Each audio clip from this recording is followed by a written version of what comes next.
Alt standartdan dərsin təlim nəticəsinə daha doğrusu bağlı tez-tez edilən səhvlər var idi. Keçən dəfə qeyd etmişdim. Yadınızda qalıbmı? Dərsin alt standartının özünün təlim nəticəsi kimi götürülməsidir. Həm Sonra sonra müəllim fəaliyyətinin olması, olar deyirsinizmi? Gələcək zamanda olması. bir dərsin həddən artıq zaten təlim nəticəsinin yazılmasıdır. Həddən Sınavcıda artıq. bildirilməməsidir. Çox mürəkkəb yazılmasıdır. Bax bunlara aiddir. Montessori təliminin neçənci ildə yaradılıb kim tərəfindən?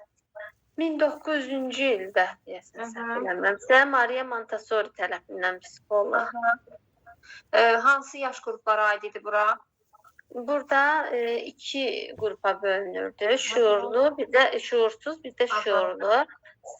0 yoxsa 1-3 yaş şuursuz idi. 3 yaş. Bir Necə də müəllimə? şuursuz mənimsəməni deyirsiniz. Doğulandan 3 yaşa qədər olan mərhələ şuursuz mənimsəmədir. 3 yaşdan 6 yaşa qədər olan isə bəli, şuurlu. Orada məndə 0 yaş gedir, yoxsa 1 yaş? Yox, 3 yaşa qədər gedirlər. Doğulandan 3 yaşa qədər olan mərhələdir, bəli. Qruplarla iş formasının mənfi xüsusiyyəti nədən ibarətdir? Qruplarla işin mənfi xüsusiyyəti odur ki, yəni burada daha aktiv uşağı müəllimə yəni ki seçə bilmir də, necə deyim? Qruplarla. Qruplarla. Mənfisini soruşursunuz, yox mu? Bəli, bəli. Burada işgüzar səs-küy olur. Bəli, işgüzar səs-küy olur. Bəs qruplarla iş forması necə təşkil olunur, necə olur gedişatı? Bu 3-4 nəfərlik qruplarla yəni təşkil olunur, kiçik qruplar olur və burada hər hansı bir problemi, yəni ki, qrup şəklində həll edirlər. Qruplarla işdə digərlərini dinləmək imkanı olur, müstəqil fikir söyləmək olur burada. Bəli, düzdür. Cüslərlə iş formasının mənfi xüsusiyyəti nədən ibarətdir? Burada konfliktli uşaqları yanaşı əyləşdirmək olmaz, yəni hər hansı bir konflikt baş verir. Yanaşı əyləşdirmək olmaz deyəndə əvvəlcədən olan konflikt yox, yanaşı əyləşdirmək olmaz deyə yox. Yəni onlar arasında olan konflikt, əvvəlcəsə bir konflikt varsa, bu zaman problem yarana bilər cüslərlə iş formasında. Bunu biz mənfi xüsusiyyət kimi qeyd edirik. 3-6 yaşlı uşaqlarla hansı iş üsulundan istifadə olunur? Burada əqli hücum idi, suallardır, tapmaca, nağıl etmə, şaxələndirmə, problemli vəziyyət idi, söz assosiasiyası. Bir də oyunlar. Assosiasiyası məşğələnin hansı mərhələsi ilə əlaqələndirə bilərik? O, hafizəyə yönəlik olur, yəni ki, aktuallaşmaya. Bəs əqli hücumu? Əqli hücum motivasiyaya daha çox uyğun gəlir. Maraq oyadır. Neçə dəfə aparılır? Məktəbə qədər də 2 dəfə, 3 yaşın sonunda, bir də məktəbə qədərin sonunda aparılır. Şəxsi inkişafın izlənməsində məqsəd nədir? Burada uşağı, yəni ki, inkişafını izlənilir, gündəlik inkişaf izlənilir burada. Məqsəd uşaq necə öyrənir, inkişaf edir sualına. Necə öyrənir, inkişaf edir. Və onun sosial, psixoloji, fiziki hazırlığını təmin etməkdən ibarətdir. Çox sağ olun müəllimə, təşəkkür edirəm. Siz sağ olun, müəllimə, çox sağ olun. Afət müəllimə, hər vaxtınız xeyir. Axşamınız xeyir müəllimə, axşamınız xeyir. Hər vaxtınız xeyir müəllimə. Alt standartın funksiyalarını deyərdi, zəhmət olmasa. Alt standartın 4 funksiyası var. Təlimdə integrativliyi təmin edir, davamlılığı, düzgün, dəqiqliyi bir də. Deyərdi, zəhmət olmasa, SMART-ın S-i nəyi bildirir və nümunə deyərdi? SMART-ın S-i spesifik olmalıdır, dəqiq olmalıdır, aydın olmalıdır, ümumdan xüsusiyə getməlidir, yəni deduksiya. Bir də yəni burada müəllimə dəqiqləşdirir, yəni spesifik edir. Məsələn, göy, sarı, qırmızı rəngləri fərqləndirir. Yəni müəllimə burada dəqiqləşdirir, yəni mən belə başa düşürəm. Nəyi dəqiqləşdirir? Yəni dərsi də müəllim elə bir göy, sarı, qırmızı, məqsədi dəqiqləşdirir. Məqsəd demək istəyirəm. Misir rubul nə idi bəs? Misir rubulda ölçünə binan olmalıdır. Yəni burada təlim nəticəsi ölçünə binan olmalıdır. Yəni burada qismən yerinə yetirir, yerinə yetirmir. Yəni mövzu yəni asan qiymətləndirə bilərik. Yox, məqsəd elə qoyulmalıdır ki, biz axırda onu qiymətləndirə bilək. Bəli, qiymətləndirə bilək. Məşğələnin həftəlik miqdarını deyə bilərsiniz? 1-2 yaşda, 2-3 yaşda? Bəli, müəllimə. Məşğələnin həftəlik miqdarında 1-2 yaşda 6 məşğələ, 2-3 yaşda 8 məşğələ, 8, 10, 10, böyük qrupda da 10, məktəb bazasında 12. 12 oldu. Bəli, düzdür. Sonra rejim ümumiyyətlə nəyə deyilir rejim? Rejim bölgüdür müəllimə. Yəni ardıcıllıqdır, bölgüdür. Ardıcıllıq. Bəli, qidalanması, uşağın yatması, yatmağı, bölgüsü. Ardıcıllıqlardır. Bəli, müəllim. Günün birinci yarısına aid olan komponentlər zəhmət olmasa? Günün birinci yarısına Bəli. Uşaqların qəbuludur, səhər gimnastikasıdır, qidalanma, səhər yeməyi, tədris fəaliyyəti, gündüz yuxusu, bir də gündüz gəzintisidir. Təhsil prosesində tətbiq olunan forma, metod, vasitələri sərbəst seçmək. Təhsil verənin hüququdur. Dövlət təhsil standartlarına uyğun olaraq təhsil alanlara zəruri bilik, həyati bacarıqlara yiyələnməsini təmin etmək. Bu da valideynin hüququdur müəllimə. Yox. Təmin etmək. Bəli. Səs gedir. Vəzifəsidir onda. Kimin vəzifəsidir? Valideynin müəllimə vəzifəsidir. Təhsil verənin vəzifəsidir. Təhsil verənin. Yox, təhsil verənin saçdım mən. Təhsil alanları müəyyən edilmiş təhsil standartı əsasında məktəb təliminə hazırlamaq. Bu tərbiyəçinin vəzifəsidir. Bəli. Sonra övladın erkən yaşda fiziki, əxlaqi, intellektual inkişafına şərait yaratmaq. Bu da valideynin vəzifəsidir. Məzmun standartı nəyə deyilir? Məzmun standartı bilik və bacarıqdan ibarətdir. Bəli. İki hissədən ibarətdir. Yəni bilik və bacarıq. Yəni bilik nə öyrəndiyi, bacarıq. Məsəl üçün fiziki hərəkətləri yerinə yetirir. Məsələn, fiziki hərəkətlər burada bilikdir, yerinə yetirir, burada bacarıqdır. Uşaq əgər qrup otağında oyuncaqları yığışdırırlarsa, bitkiləri sulayırlarsa, ağac əkirlərsə, hansı standarta aiddir? Uşaq hansı standart reallaşdırmış olur? Mənim burada 3-2-dir, əməyin 3-2-si, yəni əmək estetikdə, yəni 3-2. Əmək bacarıqları yerinə yetirir. Hansı standart əsasında verilir? Hansı müəllimə? İşləmir uşaq. Təsviri fəaliyyət. Təsviri fəaliyyət 3-1-də. 3-1. Uşaq əgər bilir ki, məsələn, ütü toxtadırsa, ona əl vurmaq olmaz, su qaynatırsa, əl vurmaq olmaz, təhlükəsizlik qaydalarına əməl edirsə?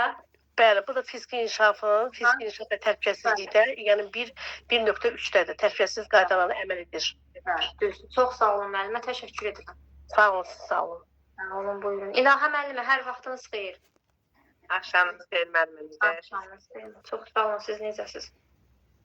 Əgər müəllim əvvəldən proqramını, planını hazırlamırsa, dərs keçəcəyi məşğələnin resurslarını hazır etmirsə, hansı prinsipi pozmuş olur? Nəticə yönümlü prinsipi pozmuş olur. Nəticə yönümlü pozmuş olur, bəli. Müəllim uşaqlara vətənpərvərlik ruhunda tərbiyə edirsə, himndir, gerbdir, bayraqdır, bunlar haqqında məlumat verirsə?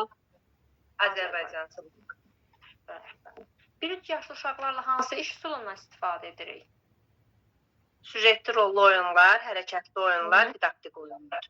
Bəli, düzdür. Tənqidi təfəkkürdür, problemi həll etmək, qərar qəbul etmək hansı səriştəyə aiddir? Fəaliyyətdə. Təfəkkürlə yox, təfəkkürlə bağlı olan səriştəyə aiddir. Fəaliyyət. Rəqəmsal savadlığından informasiya savadlığının fərqi nədir? Rəqəmsal savadlılıqda uşaq tanıyır, amma informasiya savadlılıqda artıq onlar haqqında məlumatlı olur. Bəs dövlət rəmzlərini tanıyırsa, adətən nə haqqında məlumatı varsa uşağın? Burada şəxsiyyət yönümlülük prinsipidir. Dəyərlərdə? Dəyərlərdə milli kimliyin dərki. Bəli. Diferensiallaşdırma, fərqləşdirmə nədir müəllimə? Orada elə adından məlum olduğu kimi hər bir uşağa fərdi yanaşılmalı. Yəni onun meyl və marağını nəzərə almaq, əqli və fiziki cəhətdən, yəni uşağın nə cür olduğunu öyrənmək. Smartın eri nəyi bildirir? Smartın eri resurslardır. Real imkanlar, resurslar. Nə başa düşürsünüz məsələn burada siz? Yəni məşğələ zamanı nələrdən istifadə olunmalıdır, düzgün istifadə olunmalıdır. istifadə olunan resurslar, yəni hansı imkanlardan, hansı vəsaitlərdən istifadə olunur? Yəni məqsəddə mən əgər yazıramsa, uşaq fiziki mədəniyyət məşqçisidir, topdan istifadə etdi, ipdən istifadə etdi. Mənim resursum yoxdursa, mən məqsəd kimi onu yaza bilmərəm. Düzdür? Çünki reallaşdırmayacağam da bunu. Mən necə məqsəddə yazım ki, mənim həmin resursum yoxdur. Aydındır, bax onu bildirir. Fiziki təsviri fəaliyyət məşqələsində mənim rəngli kağızım yoxdursa, qələmim yoxdursa, mən yaza bilmərəm məqsəddə ki, rəngli kağızlardan nəsə hazırladı uşaq. Yaxşı müəllimə, yəni bu deməkdir. Yəni Məşğələ zamanı istifadə olunan resurslarımız, yəni real olmalıdır. Bəli, real olmalıdır ki, məqsədimə uyğun olmalı ki, mənim məqsədimdə yazıramsa, onu reallaşdırmalıyam axı. Yoxdursa mən o resursu necə yaza bilərəm? Bax, onu bildirir. Sonra motivasiya nə idi müəllimə? Motivasiya uşaqlarda, motivasiyanın orada var idi. Deməli, uşaqlarda maraq yaratmaqdır. Uşaqlarda nəyəsə sövq etməkdir. Yəni, uşaqlarda danışıq ilə sövq etməkdir. Yəni, uşaqların ilə, məşğələni elə qoyur ki, uşaqların fikri məşğələ boyu bizdə olsun. Uşaqların fikrini cəlb etməkdir, diqqəti cəlb etməkdir. Bəli, uşaqlarda yəni uşaqların diqqətini cəlb etmək ki, uşaqlar ona maraq göstərsinlər məşğələyə. İnteqrasiyanın hansı formalarından istifadə edirik?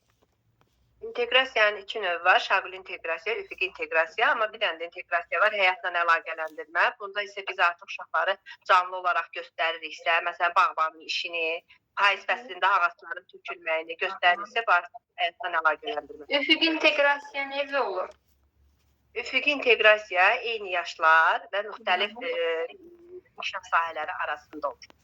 Bir dənə üfüqi inteqrasiya deyin, zəhmət olmasa. Məsələn, bayaq müəllimə dedik, məsələn, fiziki mədəniyyətdə məsələn hərəkətləri sayırıqsa, biz artıq bunu realistik təfəkkürlə, məntiqi təfəkkürlə inteqrasiya edirik. Və ya ətraf aləmdə məsələn hansısa bir meyvələri keçmişiksə, biz onun şəklini rəngləyiriksə, artıq biz onun təsvirini estetiklə onu inteqrasiya etmiş oluruq. Aha, düzdür. Məktəbəqədər təhsil müəssisəsi nədir? Məktəbəqədər təhsil müəssisəsi 0-6 yoxsa 1-6 yaşlı uşaqların təhsil aldığı, yəni bilik və bacarıq verildiyi müəssisə. Belə deyək ki, dövlət standartlarına uyğun olaraq məktəbəqədər yaşlı uşaqların təlim tərbiyəsini, əqli fiziki inkişafını, məktəbə hazırlığını həyata keçirən təhsil müəssisəsidir. Qısa olaraq deyə bilər ki, uşaqların təlim tərbiyəsidir, əqli fiziki inkişafını, məktəbə hazırlığını həyata keçirən təhsil müəssisəsidir. İnklüziv təhsil neçə istiqamətdə verilir? Yəni hissələri hansılardır? Yəni 3 hissə var. Nöqtəvi, tam, nöqtəvi, hissəvi, tam. Aha. Necə idi onlar nöqtəvi, məsələn, hissəvi deyə bilərsiniz onlara? Bəli, nöqtəvidə ümumiyyətlə uşaqlar heç bir fəaliyyətlərdə iştirak etmirlər. Yəni artıq onlar yəqin ki, ağır dərəcədə olurlar. Hissəvidə uşaqlar fiziki, musiqi oyunlarda, bəzi məşğələlərdə, amma hissəvidə isə artıq tamda isə artıq bütün məşğələlərdə uşaqlarla birlikdə iştirak edirlər. Yəni nöqtəvdə təzə-təzə, yəni valideyn narahat olur, uşaq da narahat olur, birdən bir adaptasiya ola bilmir. Düzdür? Ona görə də müəyyən gəzinti, ekskursiyalarda daxil olurlar. Hissəvdə artıq biraz sosiallaşdıqdan sonra hissəvi daxil olma başlayır. Artıq tam daxil olmada isə digər uşaqlarla birlikdə gün boyu bütün fəaliyyətlərdə məşğul olurlar. Misal olaraq desək 2.3.1, burada 2 və 3, 1 nə deməkdir müəllimə? İkinci inkişaf sahəsi məzmun xəttidir. Üçüncü əsas standartı, birinci alt standartı. Aha, düzdür müəllimə. Böyük motor bacarıqlar, kiçik motor bacarıqlar hansı inkişaf sahəmizə aiddir? Fiziki inkişaf sahəsinə aiddir. Böyük motor bacarıqlar ayaq hərəkətləri, kiçik motor bacarıqlar isə əl hərəkətləridir. Sabah təlim hansı standart əsasında verilir? 2.2. Düzdür. Çox sağ olun müəllimə, təşəkkür edirəm. Siz də sağ olun müəllimə, çox sağ olun. Heyran müəllimə, hər vaxtınız xeyir.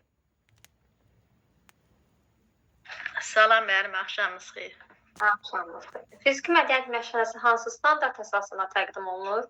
Fiziki mədəniyyət məşğələsi 1.1. Aha. Bəs inkişaf etdirici mühitin komponentləri var idi. Onları deyə bilərsiniz? İnkişaf etdirici mühitin komponentləri zaman mühiti, sosial mühit, fiziki mühit. Aha. Nə idi fiziki mühit?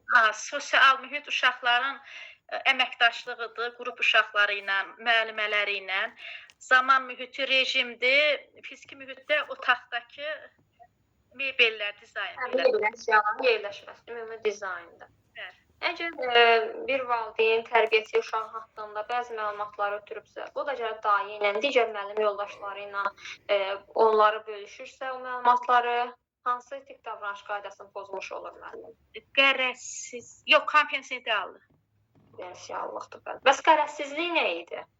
Qərəzsizlik, məsələn, bir uşaqda bir müəllimənin bir hansı uşağın valideyninə qərəzliyi varsa, o uşağa mənfi münasibət bəsləyirsə, bu qərəzsizlik prinsipidir. Bəli, diqqətdən kənarda saxlayırsa onu, ona diqqət göstərmirsə, bəli, qərəzsizlik prinsipidir.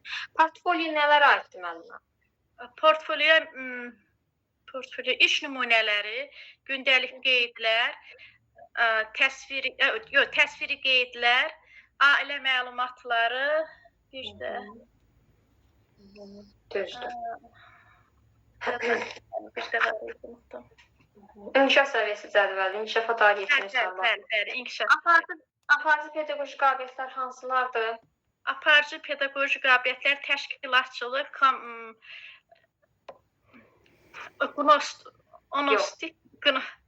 Didaktik. Didaktiklə təşkilatçılıq bəli. Nədir didaktik qabiliyyət?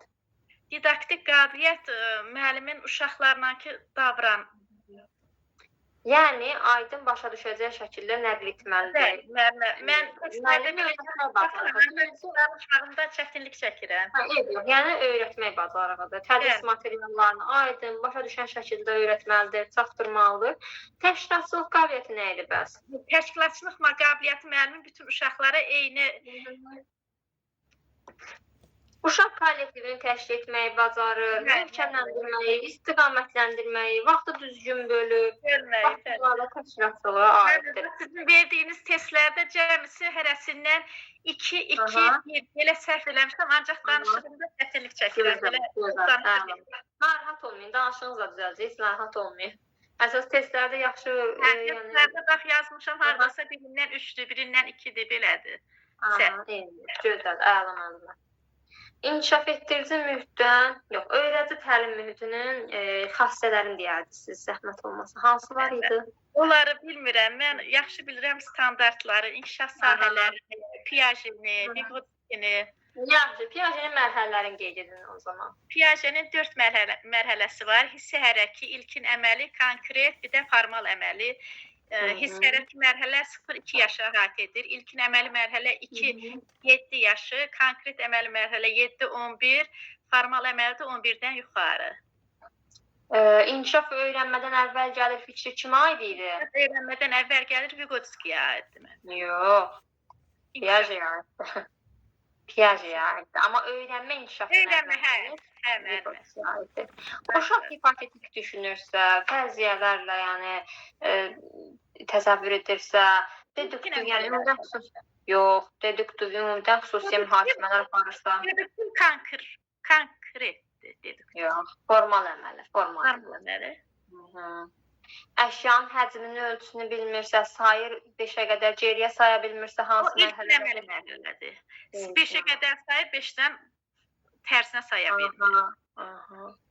Sosiallığa üstünlüyü hansı belə deyə alim vermişdir? Sosiallığa üstünlüyü. Valdorf. Valdorf deyil mi? Vygotsky. Bəli. Valdorf söz azadlığıdır, hə. Valdorfda bəli söz azadlığıdır. Sonra geriyə çevirə bilirsə artıq... Geriyə çevirə bilirsə konkret əməli mərhələdir, 7-11 yaş. Düzdür. O zaman siz deyin, 2.3 standartı necə idi? 2.3 standartı məntiqi riyazi təsəvvürlər əsasındadır, idraki inkişaf. İnduksiya, deduksiya haqqında bir nümunə deyə bilərsiniz? Bilərəm. İnduksiya alma çox şirindir. Yox, alma çox gözəl meyvədir, dadlı meyvədir, həmçinin armuddur, nardır, bunlar da şirindir. Deduksiyada meyvələrdə faydalıdır. Ancaq alma bunların içində ən şirinidir. Belə. Çox sağ olun müəllimə, təşəkkür edirəm. Sağ olun müəllimə, siz sağ olun. Sağ olun, buyurun. Aha, başqa müəllimlər sözünüz, sualınız varsa buyura bilərsiniz. Sual cavabımız yekunlaşdı deyəsən. Kim istəsə sual cavab olmaq, səs açıb danışa bilər. Başqa sözünüz, sualınız varsa buyura bilərsiniz. Sağ olun müəllimə, Allah can sağlığı versin. Təşəkkür edirəm. Başqa Müəllimə müəllimlər? gələn dərsimiz nə olacaq? Müəllimə sormuş.